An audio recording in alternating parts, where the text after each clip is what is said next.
खुलुमबाय निउस चेनेलनिसिम दिनै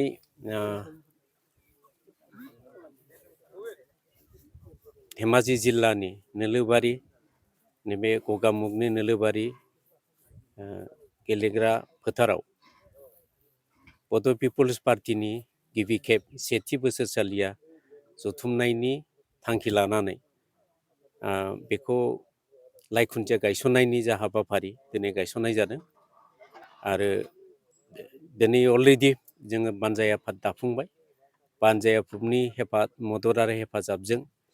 जिल्ला कमिटि बिपिपि आरो इउबिपिएफनि मदद आरो हेफाजाबजों दिनै लाइखुन्थियाखौ गायसननो हाबाय जों आसा खालामदों कनफारेन्सखौ जोङो मार्चनि 8 आरो 9 बे अक्ट'आव जोङो लानो सानदों बेनि थाखाय बे हाबाफारिखौ नोजोर होनानै बा कनफारेन्सनि हाबाफारिखौ नोजोर होनानै दिनै लाइखुन्थिया गायसनदों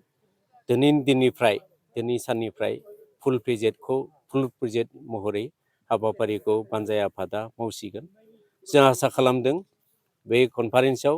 बिटिसिनि चिफ हाग्रामा महिलारि गाहाय आलासि महरै बिथाङा नुजाफैगोन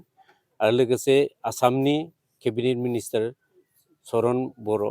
आरो डिपुटि चिफ आरो सिगांनि केबिनेट मिनिस्टार रिहन दैमारि लोगोसे जायगानि जायफोर मन्थ्रि जोङो खावलायगोन नैबे कनफारेन्सआव आलासि महरै फैनो थाखाय जों खावलायगोन आरो जों सानदों गिबि खेब जा जथुम्मा बे जथुम्मायाव मोनफ्रोमबो जिल्ला 20 जिल्लानिफ्राय जोङो जौसेब्लाबो डेलिगेट्स जोङो हांख्रायदों बिथांमोनखौ लागोन आरो जोङो डेलिगेट अनगायैबो जोङो जेला 9 अक्ट'आव अपेन सेसन जागोन बे अपेन सेसनाव जोङो 10,000निफ्राय लानानै 15,000सिम जोङो रायजो राजाफोरखौ लानानै मेलखौ